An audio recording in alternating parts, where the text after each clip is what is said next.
Good morning, students. I figured I would share with you a story for the weekend. And I'm going to pull one again from Irish Fairy and Folk Tales because I'm having a whole lot of fun with that book, a disproportionate amount of fun. So that's what I wanted to read from today. And that's what I'm going to do. So, all right, without further ado, I'm going to read The Legend of O'Donoghue by T. Crofton Croker.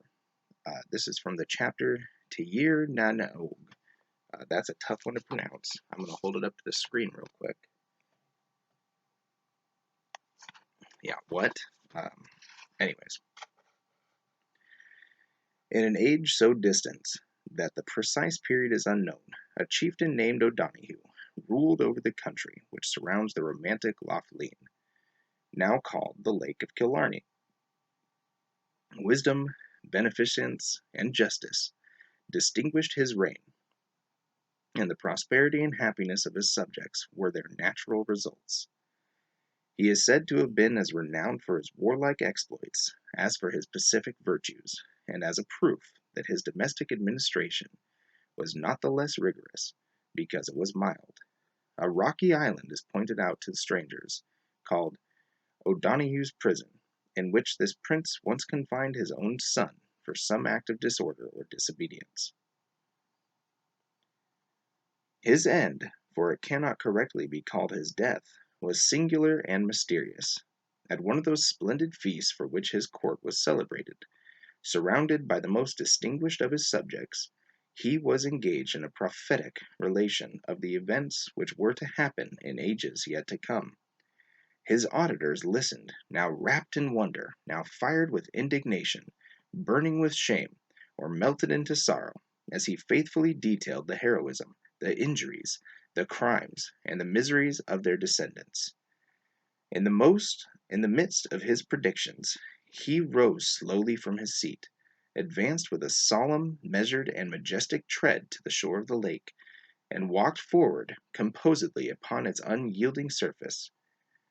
When he had nearly reached the center, he paused for a moment, then, turning slowly round, looked toward his friends, and waving his arms to them with the cheerful air of one taking a short farewell, disappeared from view. The memory of the good O'Donoghue has been cherished by successive generations with affectionate reverence, and it is believed that at sunrise on every May Day morning, the anniversary of his departure, he revisits his ancient domains. A favored few only are in general permitted to see him, and this distinction is always an omen of good fortune to the beholders.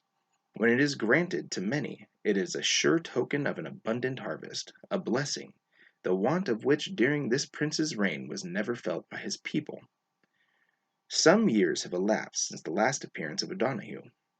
The April of that year had been remarkably wild and stormy. But on May morning the fury of the elements had altogether subsided. The air was hushed and still, and the sky, which has reflected the serene lake, resembled a beautiful but deceitful countenance, whose smiles, after the most tempestuous motions, tempted the stranger to believe that it belongs to a soul which no passion has ever ruffled. The first beams of the rising sun were just gliding the lofty summit of Glenaa, when the waters near the eastern shore of the lake became suddenly and violently agitated. Though all the rest of its surface lay smooth and still as a tomb of polished marble, the next morning a foaming wave darted forward and, like a proud, high-crested war-horse, exulting in his strength, rushed across the lake toward Toomey's mountain. Behind this wave appeared a stately warrior, fully armed, mounted upon a milk-white steed, that sprang after the wave, along the water which bore him up like firm earth. The warrior was O'Donoghue, followed by numberless youths and maidens linked together by garlands of delicious spring flowers, and they timed their movements to springs of enchanting melody.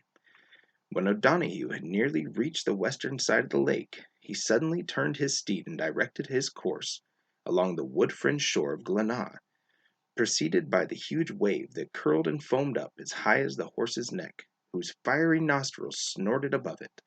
The long train of attendants followed with playful deviations the track of their leader, and moved in with unabated fleetness to their celestial music, till gradually, as they entered the narrow strait between Glenaa and Denis, they became involved in the mists which still partially floated over the lakes, and faded from the view of the wondering beholders.